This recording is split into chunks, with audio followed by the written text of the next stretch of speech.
1장 11절에서 14절의 말씀을 함께 교독합니다.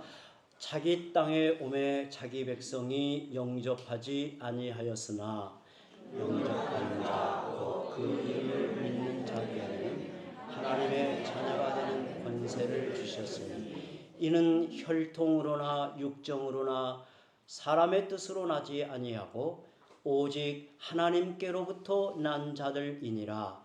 말씀이 육신이 되어 우리 가운데 거하심에 우리가 그의 영광을 보니 아버지의 독생자의 영광이요 은혜와 진리가 충만하더라. 아멘. 아멘. 해마다 5월이 되면 우리는 가정의 달로 생각하며 하나님이 세우신 가정의 의미를 되새겨 돌아보고 우리를 하나님 나라의 새 가족으로 부르신 뜻을 또 목적을 이렇게 살피며 우리가 주 앞에 어떻게 서야 하는가를 말씀으로 교훈을 받습니다. 한 몇 차례 이번 5월 달에 하나님이 세우신 우리의 가정 그리고 우리가 궁극적으로 지향해 나아갈 가정의 질서가 어떠한가를 함께 나누려고 합니다. 오늘 하나님 나라의 새 가족이라는 이 주제의 말씀을 함께 나눌 때 주께서 우리 마음에 거룩한 은혜의 빛이 임하여 주시기를 바랍니다.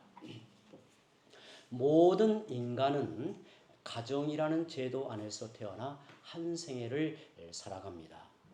하나님이 친히 디자인하여 세우신 가정은 아담 이후로 모든 사람이 태어나는 방식입니다. 비록 육신의 부모를 통해서 우리가 태어나지만 하나님이 한 인간을 지으시는 창조의 역사를 대행하게 하는 것이지요. 우리는 가정 안에서 가족이 되어 인생의 도리와 신앙을 배우고 자라갑니다. 이런 면에서 결손 가정이 안타까운 이유는 이런 배움의 자리가 없기 때문에 그렇습니다. 하나님은 가정을 통해서 은혜와 복을 주심으로 한 인간을 사람다워지고 신자다워지게 한다는 이 놀라운 은혜를 베푸신다는 것입니다. 그런데 하나님은 부름받은 성도들에게는 또 하나의 새로운 가정을 선물로 베푸시고 그 안에서 특별한 은혜와 복을 받아 누리게 하시며 새로운 가족으로 지내게 하시는데 그것이 바로 교회입니다. 주님의 교회입니다. 우리는 이번 가정의 달, 가정의 의미를 생각하며 우리가 보다 넓게 우리가 궁극적으로 지향해 나갈 이 가정의 질서, 가정의 의미를 교회 안에서 함께 찾아보려고 합니다. 하나님이 친히 우리 영혼의 아버지가 되시며 교회는 우리의 어머니가 되게 하셔서 믿음의 장성한 분량에 이르도록 은혜를 베푸십니다. 사실 성경은 교회를 가리켜 하나님의 가족이다라고 가르칩니다. 하나님이 이 가족을 택하여 부르시고 하나님의 아들 그리스도께서 이 가족을 성취하셨습니다. 성령님은 이 가족이 이 시대의 역사 속에 실제로 드러나게 하신 거죠. 이와 같이 이 시대를 살아가는 주의 백성들이 한 가족으로 하나님 나라 안에 거룩한 주님이 일으키신 가정으로 주 앞에 살아가도록 은혜를 베푸셨다는 겁니다. 여러분, 오늘 우리가 이렇게 함께 이루고 모인 교회는 하나님이 창조하여 일으키신 새 가족입니다. 이 가족은 내가 스스로 가입하는 게 아니라 부르심을 따라 참여하는 것입니다. 단지 출석하는 단체가 아니라 함께 더불어 사는 공동체라는 겁니다. 우리는 그리스도의 몸과 피를 먹고 마시는 한 식구라는 거예요. 식구. 저는 이 식구라는 개념이 참 마음에 와닿고 이 식구라는 개념이 가정에서 얼마나 중요한가를 늘 기억하고 있습니다. 저는 할아버지, 할머니 밑에서 어린 시절을 보냈습니다. 그래서 온 가족이 함께 식탁을 펴놓고 밥을 먹을 때는 12가족이 함께 밥을 먹는데요. 그때 이루어지는 이 가족의 친밀한 개념, 거기에서 배우는 거, 거기에서 이 사람다워 저 가는 이 배움이 얼마나 중요한가를 저는 참 기억하고 그때를 떠올리면 큰 재미있는 추억으로 늘 자리하고 있습니다. 저는 할아버지 상에서 밥을 먹었는데요. 제가 할아버지 앞에 응석을 부리던 것을 생각하면 어느 날 얼굴이 뜨겁기도 하고 그때 할아버지가 저희들을 가리켜 하나하나 교훈하시던 때가 참 엊그제 같은데 벌써 이렇게 긴 세월이 흘렀습니다. 하나님이 이렇게 가정을 세우시고 은혜를 베푸시는데 우리를 그렇게 살아가게 하시는 거죠. 우리는 표현하자면 새 아담과 타락하여 죄 아래 떨어진 그 첫 아담이 아니라 사람의 몸을 가지고 새 아담으로 오신 예수님과 연합이 된 운명 공동체로 한 가족이 되었다는 사실이 놀라워요. 구약 시대에 하나님은 아브라함과 언약을 맺으십니다.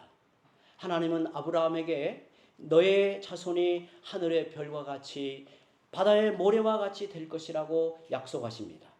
하나님은 정말 그 약속을 그대로 지키셨습니다. 하나님은 때가 되어 애굽에서 종살이하던 이스라엘을 불러내어 시내 산으로 인도하십니다. 거기에서 하나님은 그들과 언약을 체결하여 하나님은 이스라엘의 하나님이 되시고 이스라엘은 하나님의 특별한 소유로 거룩한 백성이 됩니다. 드디어 이스라엘은 언약 공동체, 즉 구약 교회로서 열국 중에 우뚝 서게 됩니다. 이전에도 하나님의 백성이었지만 이제는 공적으로 만방에 알려진 구약의 교회로서 하나님의 언약 공동체로 우뚝 세워지게 되는 거죠. 초대 교회의 스데반은 설교 중에 중보자 모세의 인도를 받고 있던 당시 이스라엘을 가리켜 광야 교회라고 부릅니다. 그들의 정체를 교회라고 불러요. 사도행전 7장 38절 스데반의 설교의 한 부분인데 함께 읽어봅니다. 시내산에서 말하던 그 천사와 우리 조상들과 함께 광야 교회에 있었고 또 살아있는 말씀을 받아 우리에게 주던 자가 이 사람이라. 이스라엘 백성이 광야를 지나는데 하나님을 아버지로 삼고 그들의 하나님이 되신 이스라엘 백성은 교회였다는 거예요. 교회였다. 하나님은 이스라엘 백성을 애굽의 종살이에서 건져내신 후에 이제부터는 너희들이 알아서 살아가라고 하지 않으셨습니다. 그들을 시내산으로 인도하여 그들과 언약을 맺으시고 하나님의 나라가 되게 하셨습니다. 또한 그들에게 지정된 한 땅을 기업으로 약속하셨습니다. 또한 그들에게 언약의 말씀을 주시고 그 말씀에 순종하여 복을 받는 언약 백성이 되게 하셨습니다. 하나님은 이스라엘이 기업으로 주실 땅에 들어가 이방 민족, 특히 가나안 족속과는 구별되어야 한다고 명령하십니다. 이 하나님의 뜻을 모세는 이제 이스라엘 백성이 약속의 땅에 들어가 살기 눈앞에서 신명기 말씀을 통해 그들에게 하나님의 귀한 뜻을 전하죠. 그 마지막 신명기 33장 결론 부분의 한 부분을 우리 함께 읽어봅니다. 신명기 33장 27절에서 29절을 함께 읽어보죠. 영원하신 하나님이 너의 처소가 되시니 그의 영원하신 팔이 내 아래에 있도다. 그가 내 앞에서 대적을 쫓으시며 멸하라 하시도다. 이스라엘이 안전히 거하며 야곱의 샘은 곡식과 새 포도주의 땅에 홀로 있나니 곧 그의 하늘이 이슬을 내리는 곳이로다. 이스라엘이여 너는 행복한 사람이로다. 여호와의 구원을 너같이 얻은 백성이 누구냐? 그는 너를 돕는 방패시요 내 영광의 칼이시로다. 너의 대적이 너에게 복종하리니 내가 그들의 높은 곳을 밟으리로다. 아멘. 하나님은 모세를 통해서 긴 설교를 그들에게 베푸시며 너희가 약속의 땅에 들어가면 어떠한 백성으로 살아가야 하는가, 그 땅에서 너희가 조심해야 될 것이 무엇인가를 이렇게 권하여 가르칩니다. 이 말씀에 보면 그의 하늘이 이슬을 내리는 곳에로다 그랬어요. 저는 이 표현이 참 마음에 와닿습니다. 너희가 살아가는 곳은 하나님께서 하늘의 이슬 같은 은혜를 입혀주시는 곳이다. 그래서 너희는 자라고 열매를 맺고 왕성하게 서가게 되는 하나님의 나라가 될 것이다. 그런데 28절에 보면 우리말 성경에는 이스라엘이 안전히 거하며 그리고 띄어서 홀로 있나니라는 두 어구가 서로 분리되어 번역이 되어 표현되어 있습니다. 그런데 이 어구를 붙여서 이게 번역이 가능하단 말이에요. 그래서 이렇게 읽어볼 수 있습니다. 이스라엘이 홀로 안전히 거하나니라고 번역할 수도 있습니다. 이스라엘은 홀로 거주함으로 안전하다고 말합니다. 즉 이스라엘이 가나안 족속과 섞이지 않고 그들과 구별된 백성으로 있어야 오히려 그들은 안전하다는 뜻입니다. 모세 5경의 결론부에 해당하는 이 말씀은 세 가지로 요약할 수 있죠. 27절에 이스라엘아 가나안 족속과 싸워 그들을 쫓아내라.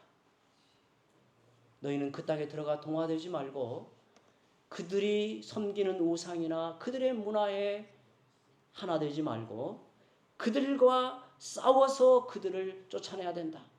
28절에 이스라엘아 너는 그들과 섞이지 말고 구별되어라. 그래야 안전하다. 그리고 29절에 이스라엘아 그리할 때 너는 참으로 복되다. 너가 애로워 보여도 여호와께서 너의 방패요 칼이시기 때문이다라고 그들을 권하여 가르칩니다. 하지만 이스라엘 백성이 가나안 땅에 들어가 그들이 살아가는 역사를 돌아보면 그렇지 않을 때가 훨씬 많았음을 우리는 잘 알고 있습니다. 여호수아가 죽은 후에 모세를 이은 지도자 여호수아가 죽은 후에 사사시대 이스라엘은 급속히 타락합니다. 가나안 족속과 통혼하여 그들의 문화와 우상을 받아들입니다. 간혹 사사들의 통치로 잠시 돌이키는 듯 했지만 전반적으로 배교와 타락이 계속됩니다. 경건한 왕들이 예배와 정치를 개혁했지만 타락의 양상은 점점 더 심해져 갔습니다. 하나님이 때로 선지자를 보내셨지만 이스라엘은 돌이키지 않습니다. 선지자들을 멸시하고 옥에 가두고 죽였습니다. 이게 구약의 이스라엘 백성의 역사였습니다. 그런데 때가 이르자 하나님은 그 땅에 하나님의 아들 예수 그리스도를 보내십니다. 요한복음은 그 시작부터 이를 보여줍니다. 11절 제가 읽습니다. 자기 땅에 오매 자기 백성이 영접하지 아니하였으나. 여기서 자기 땅은 하나님이 기업으로 주신 약속의 땅을 말합니다. 자기 백성은 옛 언약 공동체인 이스라엘을 가리킵니다. 요한복음은 이스라엘 백성이 그들을 위해 그들이 사는 땅에 오신 하나님의 아들 예수 그리스도마저 거절했다고 명시합니다. 그런데 바로 이어서 반전의 복음이 선포됩니다. 12절 13절 우리 함께 읽어봅니다. 영접하는 자 곧 그 이름을 믿는 자들에게는 하나님의 자녀가 되는 권세를 주셨으니 이는 혈통으로나 육정으로나 사람의 뜻으로 나지 아니하고 오직 하나님께로부터 난 자들이니라. 우리는 이 말씀을 떼어서 생각하면 이 말씀의 깊이와 충격이 다 헤아려지지 않습니다. 사실 방금 제가 여러분들에게 말씀을 드린 이스라엘 언약의 역사, 그리고 이스라엘이 언약을 배반하여 하나님 앞에 어떠한 걸음을 걸어왔는가, 그 역사의 선상에서 이 요한복음 1장을 읽으면 사실 우리에게 있어서 이 말씀은 대단한 충격으로 와닿는 말씀이에요. 하나님은 예수 그리스도를 영접하는 자, 곧 그리스도의 이름을 믿는 자들을 불러 하나님의 자녀를 삼으신다고 파격적인 선언을 하십니다. 즉 하나님 나라의 새로운 가족을 창조하여 일으키신다고 말합니다. 놀라운 사실은 이 새 가족이 혈통이나 육정으로 생성되는 유대인 중심이 아니라는 것입니다. 하나님이 일으키시는 새 가족은 혈통과 육정을 초월하는 가족이라고 말합니다. 믿음으로 말미암는 가족입니다. 그리스도를 믿음으로 새롭게 거듭나는 가족입니다. 이 사실은 자기 땅, 자기 백성, 즉 아브라함의 자손이라 자처하던 유대인들에게는 엄청난 충격을 주는 소식이었습니다. 차마 받아들이기 어려운 참 복음이었죠. 더욱 놀라운 것은 이어지는 구절입니다. 14절 제가 읽습니다. 말씀이 육신이 되어 우리 가운데 거하심에 우리가 그의 영광을 보니 아버지의 독생자의 영광이요 은혜와 진리가 충만하더라. 요한복음은 서두에서부터 하나님의 아들 예수 그리스도께서 이 세상에 오신 목적을 분명히 밝힙니다. 그리스도의 이름을 믿는 사람들에게 하나님의 자녀가 되는 권리가 부여되어 혈통을 초월한 새 가족을 만드는 것입니다. 우리는 이 말씀의 깊이와 이 말씀의 놀라운 뜻이 사실 유대인이 아니기 때문에 그렇게 크게 와닿지 않을 수 있습니다. 유대인의 입장에서는 어찌 이럴 수 있겠는가? 어찌 이러는가? 참으로 받아들이기 어려운 이야기였겠죠. 그리스도의 이름을 믿는 사람들에게 하나님의 백성이 되는, 하나님의 자녀가 되는 권리를 부여하여 이제는 혈통을 초월한 새 가족을 하나님께서 일으키신다고 말씀합니다. 여러분, 교회는 단순히 출석하는 종교기관이 아닙니다. 우리의 신앙이 자라감에 있어서 교회에 대한 우리의 이해는 분명 달라져야 됩니다. 마치 교회를 나와는 거리가 있는 관계로서 내가 단지 출석하고 또 그 관계를 통해서 뭔가의 종교 생활을 이어가는 그런 관계가 아니라는 것. 하나님께서 우리를 일으켜 세우실 때, 하나님께서 우리를 일으켜 새 가족으로 삼으실 때 어떻게 우리를 세우셨는가를 생각해 보라는 겁니다. 새 창조를 체험한 사람들이 모이는 새 가족입니다. 요한복음은 결론 부분에 이르러 십자가에 달리신 그리스도를 소개합니다. 그때 예수님이 달리신 십자가 곁에는 그의 어머니 마리아와 몇 여인들이 함께 있었습니다. 요한복음 19장 25절에 예수님의 십자가 곁에는 그의 어머니와 이모와 글로바의 아내 마리아와 막달라 마리아가 섰는지라 그랬습니다.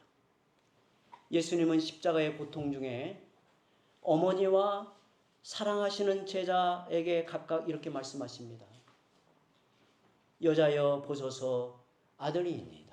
그리고 사랑하는 제자를 향해 보라 너의 어머니라 이렇게 말씀합니다. 우리는 그냥 지나치기 쉬운 말씀이지만 이 속에서 그리스도께서 새로운 관계의 개념을 어떻게 우리에게 나타내고자 하는 것에 한번 우리가 생각을 해보고자 합니다. 그 제자는 예수님이 하신 말씀을 이상히 여기거나 무슨 의미인지 묻지 않았습니다. 예수님이 말씀하신 그대로 어머니 마리아를 자기 집에 모시기 시작합니다. 여러분이 이 일을 어떻게 생각합니까? 어떻게 보면 예수님이 이제 십자가에 돌아가셨으니 그 예수님이 맞이로서 어머니를 모시는 그 자리를 사도 요한 사랑하는 제자에게 맡기는 일인가? 표면을 보자면 이렇게 읽혀집니다. 그런데 단순히 어머니 마리아를 모시고 인간적인 정으로 그 제자에게 나는 죽지만 내 어머니를 잘 부탁한다라고 말씀하셨을까요? 우리 이 장면을, 이 말씀의 행간을 가만히 생각해 보면 그렇지 않다는 것을 우리가 생각할 수 있습니다. 예수님의 모든 말씀과 행위는 우리의 구원과 밀접하게 연관되어 주어집니다. 특별히 예수님이 십자가 위에서 하신 7마디 말씀이 성경에 기록되어 있는데 우리는 그것을 가상칠언이라고 말해요. 십자가 위에서 남기신 특별한 말씀이라고 생각합니다. 예수님이 십자가에서 하신 모든 말씀이 우리의 구원을 위한 것이지요. 성부 하나님이 영원하신 그 아들에게 맡기신 과업을 성취하신 사역으로 봅니다. 유대인들, 즉 자기 땅에 사는 자기 백성을 자기 백성은 예수님을 영접하기는커녕 오히려 그를 이방인 총독 빌라도에게 고소합니다. 그를 십자가에 못 박으라고 외칩니다. 가이사 외에는 우리에게 왕이 없나이다라고 외치며 그들의 마음을 드러냅니다. 영원하신 주님을 배반하는 그들의 마음을 드러내고 있습니다. 유대인의 왕으로 오신 주님을 가리켜 자칭 유대인의 왕일 뿐이라며 등을 돌립니다. 마치 요한복음 서두에 명시한 그대로입니다. 자기 땅에 오매 자기 백성이 영접하지 아니하고 배척하는 그 모습을 그들이 나타내고 있습니다. 그런데 이것이 끝이 아닙니다. 십자가 위에서 고통을 당하신 예수님은 놀라운 반전 카드를 서두에서 이미 우리에게 밝히고 있다는 거예요. 영접하는 자, 곧 그 이름을 믿는 자들에게는 하나님의 자녀가 되는 권세를 주셨으니 이는 혈통으로나 육정으로나 사람의 뜻으로 나지 아니하고 오직 하나님께로부터 난 자들이니라. 그리고 요한복음 마지막에 이르러서 여자여 보소서 아들이니이다 보라 내 어머니라. 하나님을 거역하여 배반한 구약교회, 언약의 주님을 버린 음녀 이스라엘에 의해 거절당하신 우리 주 예수 그리스도께서는 이제 혈통과 육정을 초월한 새 가족을 십자가 위에서 창조하시는데 그 실체를 어머니를 통해서 나타내 보이고 있습니다. 혈통으로는 가족이 아닌 두 사람이 십자가에 달린 그리스도에 의해 한 가족이 되게 하시는 겁니다. 여자여 보소서 아들이니이다 보라 내 어머니라 하신데 그때부터 그 제자가 자기 집에 모시니라고 말합니다. 아담의 옆구리에서 인류의 첫 번째 가정을 창조하신 하나님이 이제 십자가에 달리신 새 아담 예수님에게서 새 가족을 창조하고 계십니다. 초대교회의 위대한 교부 아우구스티누스는 이렇게 고백합니다. 하와는 그녀의 잠들어 있는 배우자의 옆구리에서 태어났습니다. 그리고 교회는 십자가에 달려 죽으신 그리스도의 옆구리에서 솟아난 보혈의 신비로 탄생하였습니다. 오늘 우리의 정체를 이렇게 설명하고 있는 겁니다. 사랑하는 성도 여러분, 저는 서두에서 모든 인생은 가정이라는 제도에서 태어나 한 생애를 살아간다고 말씀을 드렸습니다. 그런데 우리가 이 땅에서 만나는 가정은 세월 속에서 다 흩어지고 그리고 나 홀로 남게 되어 있습니다. 어느 누구도 이해가 아니죠. 그러나 하나님께서는 궁극적인 하나님의 새 가족을 일으켜 한 시대를 살아가는 우리를 각자 홀로 두지 아니하시고 그리스도를 머리로 삼는 주님의 교회로 새로운 가정으로 우리를 불러 일으키시고 그래서 하나님께서 이곳에 특별한 은혜와 복을 베푸십니다. 마치 우리가 부모 아래에서 형제들과 함께 사람의 도리를 배우고 참 신앙의 도리를 깨우쳐 알아가듯이 우리 영혼의 아버지이신 하나님은 우리 앞에 계셔서 우리를 다스리고 돌보시고 은혜를 베푸심을 입어서 살게 하시며 하나님을 아버지로 믿고 섬기는 주의 백성들에게 교회를 어머니로 대하게 하셔서 어머니의 품 안에서 그 자녀가 옳게 자라고 양육되어지듯이 우리는 교회의 품 안에서 자라가게 되는 것입니다. 사랑하는 성도 여러분, 오늘 우리가 함께 참여하여 지체의식을 가지고 교회를 이루고 있는 우리가 어떤 의식을 가지고 하나님 앞에 살아가고 있는가 특별히 가정의 달을 맞이해 묻고 싶습니다. 혈통과 육정으로 맺어지는 가정을 넘어서 우리는 더 근본적인 그리스도의 보혈로 거듭나게 하셔서 하나님 나라의 거룩한 백성이 되게 하신 이 뜻 앞에 우리는 어떤 지체의식을 가져야 하는가를 생각해 보려고 합니다. 성도 여러분, 피는 물보다 진하다는 속담이 있습니다.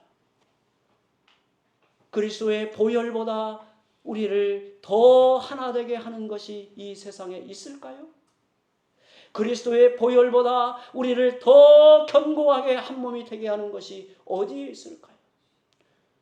우리가 진정 신앙이 자라고 그리스도를 참되게 깨닫고 알아갈수록 어찌 보면 우리가 가정에서 느끼는 지체의식을 훨씬 뛰어넘는 그리스도 안에서 우리는 한 몸이 된 의식을 품게 되고 서로를 대하여 존중하고 의지하고 한 몸으로 자라감으로 장성함이 이루는 그리스도의 장성함이 이루는 주의 은혜가 여기에 있다는 사실을 우리는 기억하며 살아야 할 것입니다.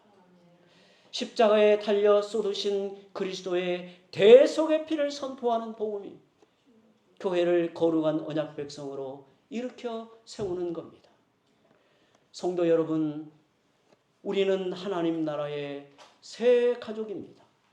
우리는 그리스도의 몸과 피를 먹고 마시며 영생의 복을 누리며 살게 하신 한 식구입니다. 우리의 아버지는 하나님이시고 우리의 어머니는 주의 교회입니다. 우리가 어디에 심겨져 살아가고 있는지, 어디 안에서 참된 은혜와 복을 누리게 되는지를 깊이 깨닫는 은혜가 우리에게 있기를 바랍니다. 우리 함께 기도합니다.